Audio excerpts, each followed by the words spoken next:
오늘 말씀의 제목은 하나님의 자녀가 부당한 대우를 받을 때, 부당한 대우에 처할 때라는 제목입니다. 오늘 본문 6절, 7절 보실까요? 무리가 돌아올 때, 곧 다윗이 블레셋 사람을 죽이고 돌아올 때에 여인들이 이스라엘 모든 성읍에서 나와서 노래하며 춤추며 서고와 경쇠를 가지고 왕 사울을 환영하는데, 여인들이 뛰놀며 노래하여 이르되 사울이 죽인 자는 천천히요 다윗은 만만히로다 한지라 라고 말씀하고 있습니다. 자, 다윗이 거인 골리앗을 쳐 죽이고 나서 이제 그 승리의 기쁜 소식을 들고 돌아오는데 여인들이 사울 왕을 맞이하는 중에 이제 전쟁에서 승리한 그들을 높이 칭송하는 대목입니다. 그런데 오늘 이 대목을 보면요, 사람을 칭찬하는 것도 굉장한 주의와 많은 지혜가 필요하다라는 것을 배우게 됩니다.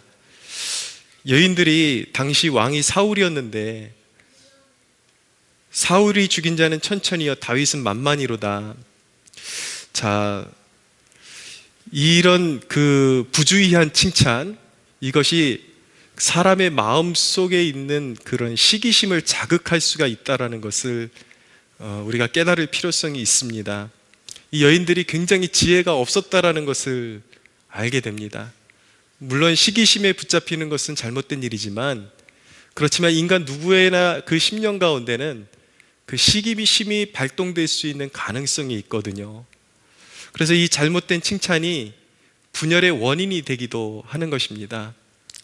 교회 안에서도 보면요, 이 여러 목사님들이 계신 그런 교회들은 보면 성도분들이 그날 설교를 담당하신 그런 한 부목사님을 이렇게 부주의하게 칭찬함으로 인해서 목회자들끼리도 때때로 그런 어떤 시기심에 그런 붙잡히게 하고, 그것이 교회의 분열의 원인을 만들어서 굉장히 교회가 이렇게 안 좋게 이렇게 삭막해지는 그런 경우들도 있습니다. 물론 그것이 목회자들이 더 성숙해져야 되고 그런 부분이 과제가 있지만, 분명한 것은 칭찬도 좀 지혜롭게 할 필요가 있다라는 것도 우리가 알아둘 필요는 있습니다. 어떤 사람들은 애써서 태연하게 나는 시기심 같은 거 없어요, 그리고 자신은 누군가를 질투하거나 시기심이 없는 것처럼 그렇게 이야기를 하지만, 사실은 그렇게 시기심이 발동되지 않는 것은 그 분야에 있어서 관심이 없기 때문이지, 자기가 관심이 있는 분야에 가서 다른 누군가가 자기보다 높임을 받고 그렇게 칭찬을 받는 것을 보게 되면은 그것을 마음으로 감당하고 소화해내기가 참 쉽지 않습니다. 그래서 항상 누군가를 이렇게 칭찬해주고 누군가를 격려해줄 때는 그런 주변에 있는 사람들도 좀 고려해가면서 지혜롭게 칭찬하는 것도 필요하다라는 것을 우리가 배울 필요가 있습니다.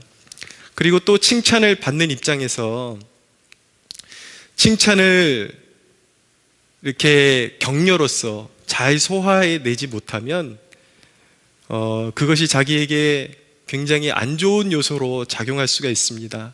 사람들이 나를 칭찬해 줄 때에 자기 부인이 필요해요.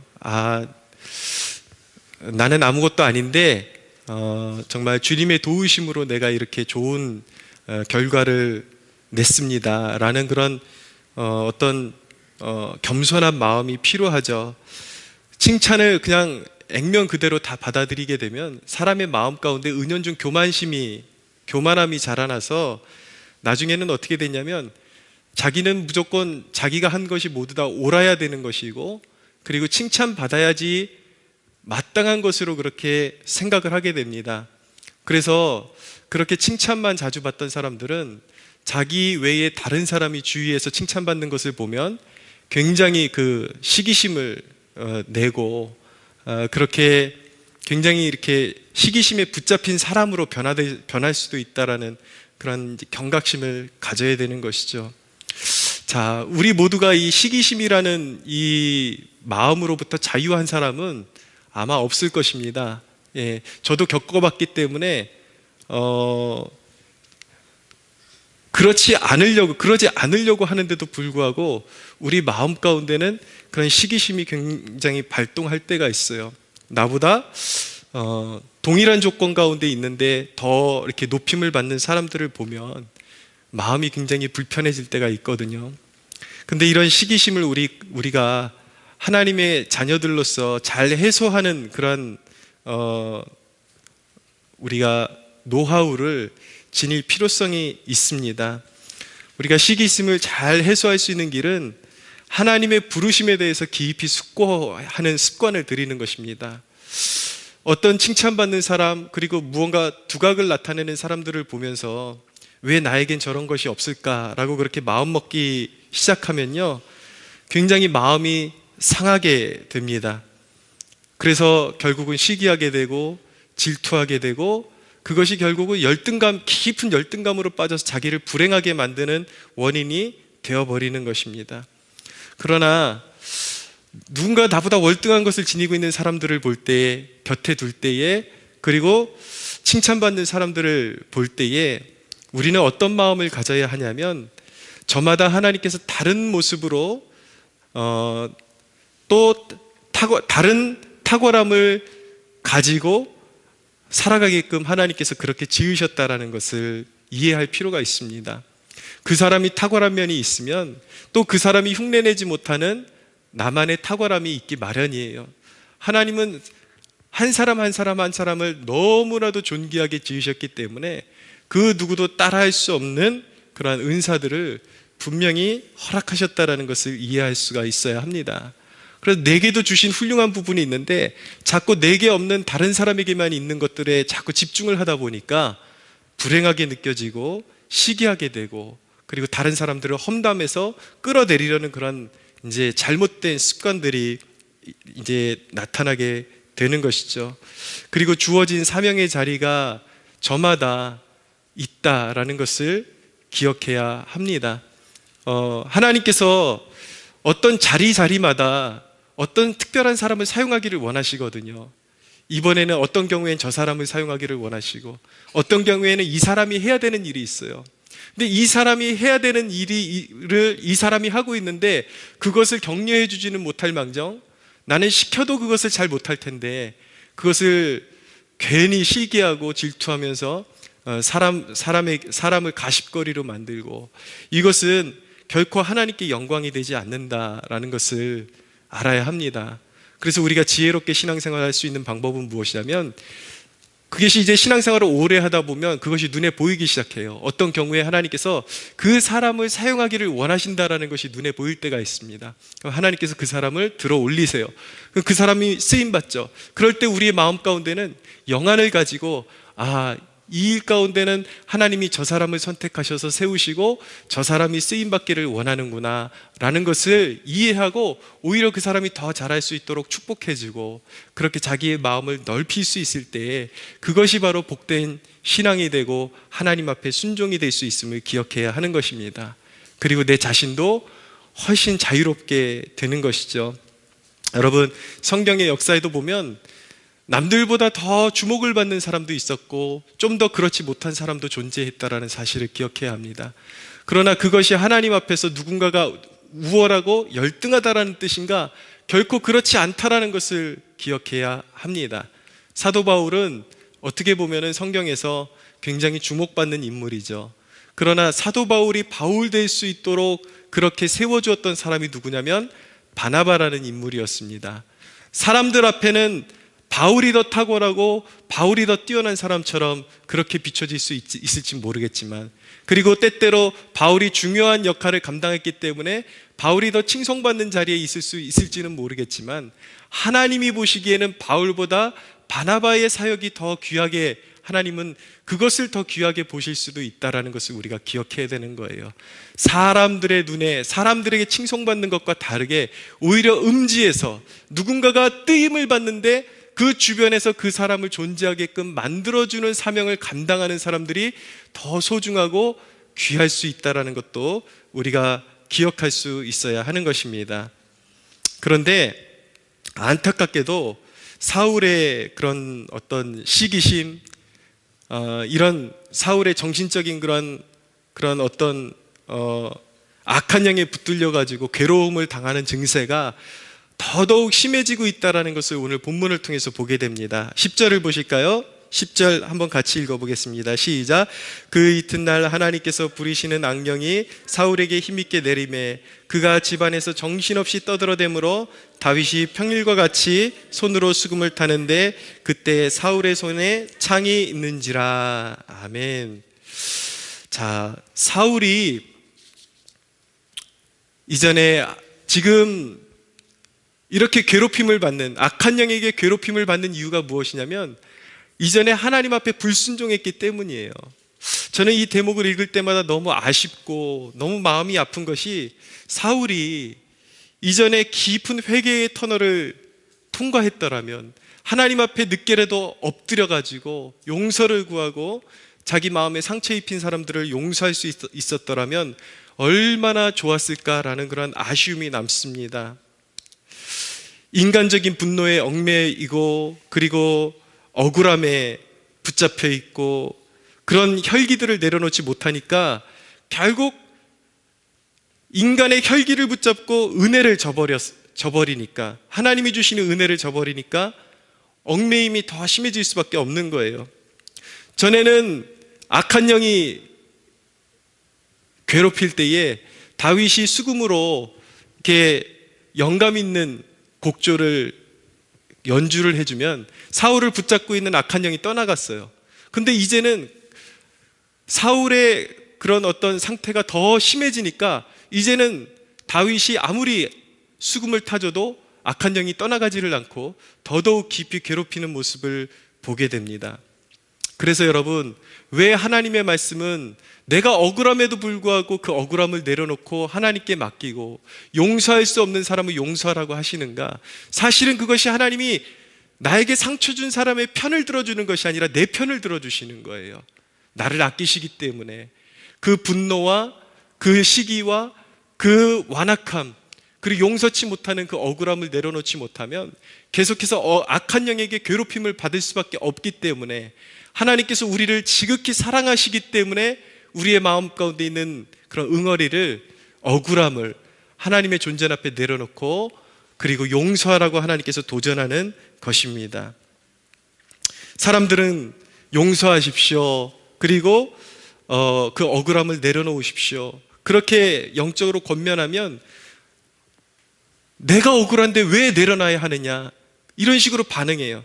저 사람이 나에게 상처를 입혔는데 나를 억울하게 하니까 지금 억울해하는 것이고, 나를 분노하게 만드니까 내가 분노하는 것 뿐인데 왜 자꾸 나한테 그러느냐라고 그렇게 반문을 하죠. 그러나 여러분, 우리가 의식하지는 못했지만 우리는 자꾸 눈에 보이는 나를 괴롭히는 상대 때문에 내가 괴롭다라고 그렇게 진단을 해요. 저 사람 때문에 내 마음이 완악해지기 시작했고, 그리고 이렇게 내가 계속해서 그런 정신적인 고통에 시달릴 수밖에 없는 그런 상황 가운데 처할 수밖에 없다라고 그렇게 변명을 하지만, 사실은 사울이 다윗이라는 이 자기의 경쟁자를 만나기 전에, 이렇게 괴롭힘을 받기 전에 이미 영적으로 하나님 앞에 사울이 불순종을 반복했기 때문에 이런 일이 생겼다라는 것을 우리는 깊이 고민해 봐야 하는 것입니다. 누군가가 나를 괴롭게 하고 나의 심령을 괴롭힐 수 있지만 사실은 그것이 나도 의식하지 못하는 사이에 일어났던 하나님에 대한 불순종의 결과일 수도 있다라는 것. 하나님과 영적으로 멀어졌기 때문에, 하나님과 영적으로 틀어져 있었기 때문에 이런 일이 생길 수 있었다라는 점을 의식할 필요성이 있다라는 것입니다. 그래서 무조건 나만 억울해할 것이 아니라 늘 우리가 정말 하나님의 자녀들이라면 그런 고통스러운 일이 있을 때에 하나님의 존전 앞에 나와서 우리는 그렇게 기도해야 될 필요성이 있는 거예요. 성령님께서는 우리의 죄를 깨닫게 해주시는 분이시거든요. 우리는 하나님 앞에 나가서 성령님께 내가 하나님 앞에 하나님의 마음을 상하게 해드렸던 어떤 죄악이 있다면 깨닫게 해주십시오. 내가 회개를 통해서 씻어버려야 할 죄악이 있다면 깨닫게 해주십시오 라고 겸손하게 엎드려야 할 줄로 믿습니다. 할렐루야. 오늘 본문을 이렇게 가만히 보면 우리 성도들이 처해질 수 있는 실제적인 상황에 대해서 어떻게 처신하는 것이 하나님의 방법인가에 대한 깊은 이해를 배우게 됩니다. 12절을 보십시오. 12절 같이 한번 읽어볼까요? 시작. 여호와께서 사울을 떠나 다윗과 함께 계심으로 사울이 그를 두려워한지라. 아멘.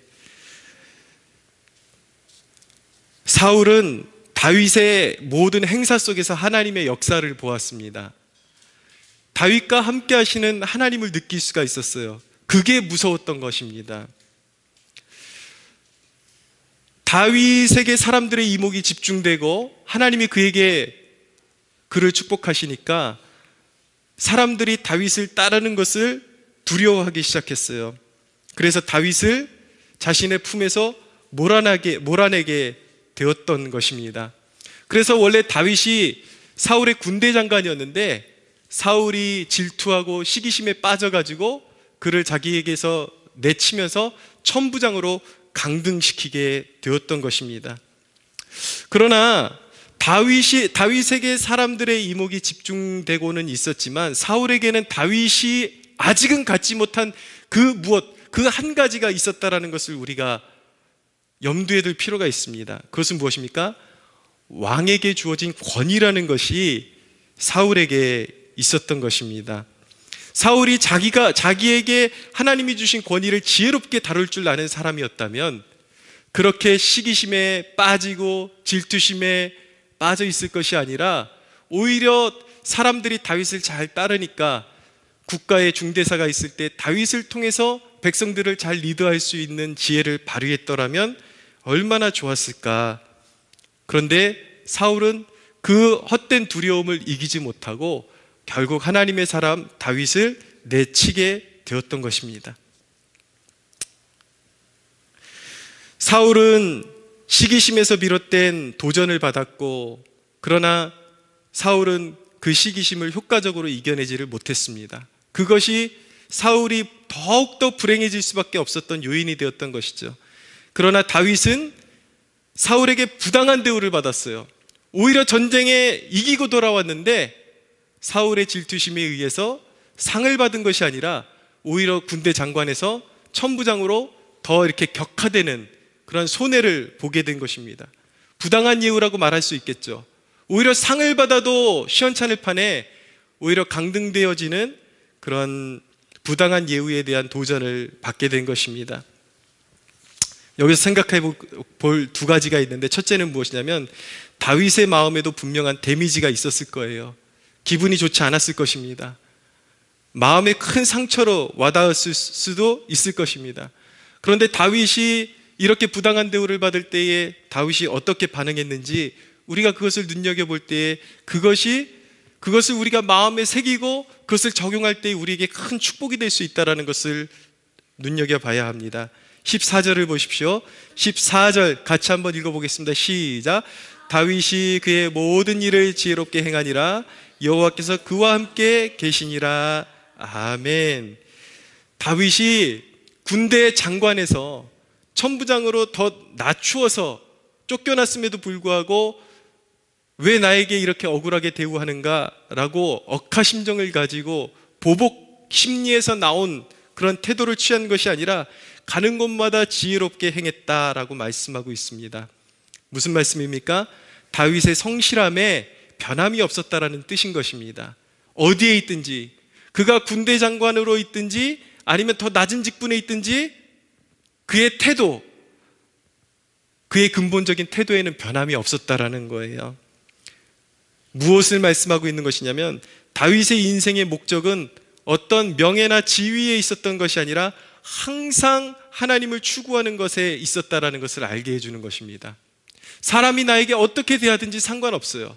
내가 어떤 자리에 있든지 그에게 그렇게 중요하지 않아요.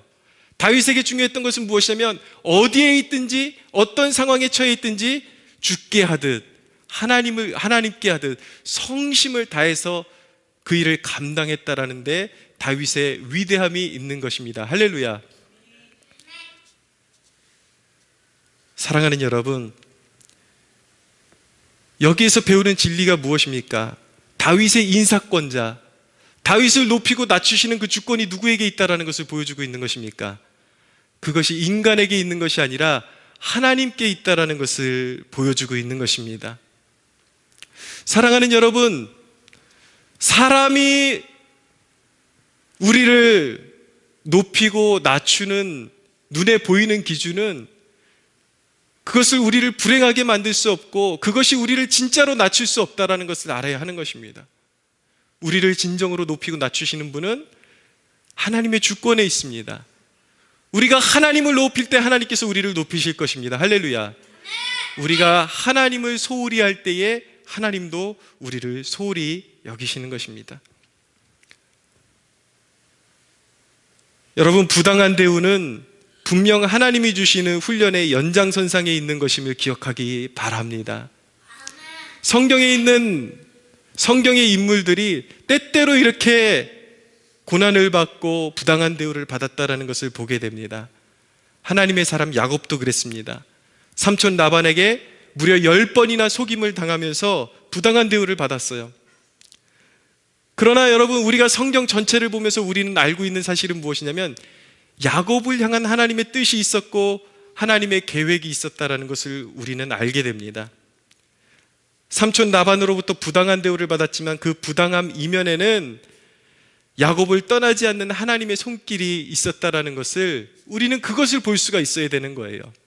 사람에게 부당한 대우를 받는 하나님의 자녀들이 있지만 사실은 그것을 하나님이 알고 계시고 그것을 통해서 그 사람 삶 가운데 이루기를 원하시는 하나님의 뜻이 있기 때문에 허락하신 것이지 결코 하나님의 사랑받는 자녀들에게 의미 없는 고난, 의미 없는 역경, 부당한 대우는 없다라는 것입니다. 하나님은 그것을 통해서 우리를 오히려 겸손하게 만드시고 인격적으로 더욱더 성숙하게 만드시고 결국 하나님의 축복을 받기에 합당한 사람으로 우리를 빚어주고 계신다라는 사실을 믿으시기를 바랍니다. 여러분, 우리의 주님 예수 그리스도, 예수님은 우리의 주이십니다.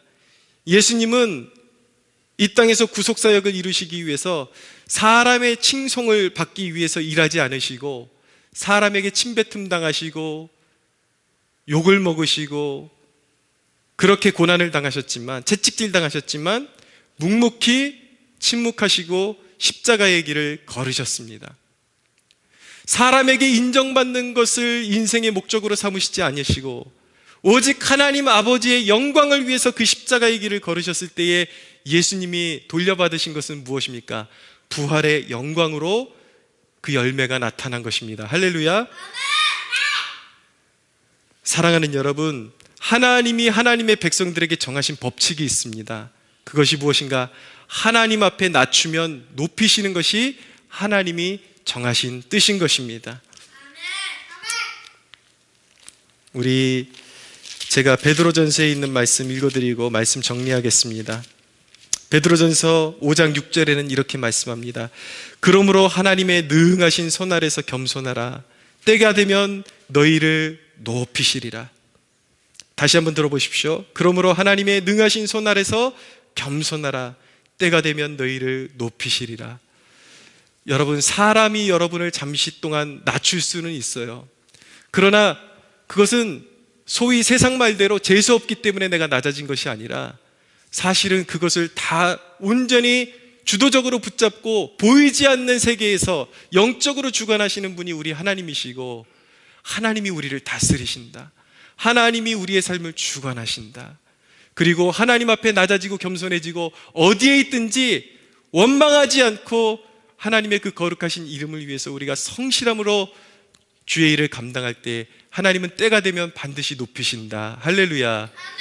그렇게 하나님의 자비하신 손길, 능력의 손길만을 믿고 세상 앞에서 억울하다고 사울처럼 용서하지 못하고 분노에 사로잡혀가지고 그렇게 망가지는 인생 되지 마시고 모든 것을 하나님 앞에 내려놓고 겸손하게 용서해야 될 사람들을 용서하고 하나님의 뜻대로 순종함으로 말미암아 하나님의 높이시고 하나님의 귀히 사용하시는 그 놀라운 능력을 삶에 경험하는 그런 저와 여러분들이 되시기를 예수 그리스도의 이름으로 축복합니다. 우리 하나님께 영광의 박수 올려드리겠습니다.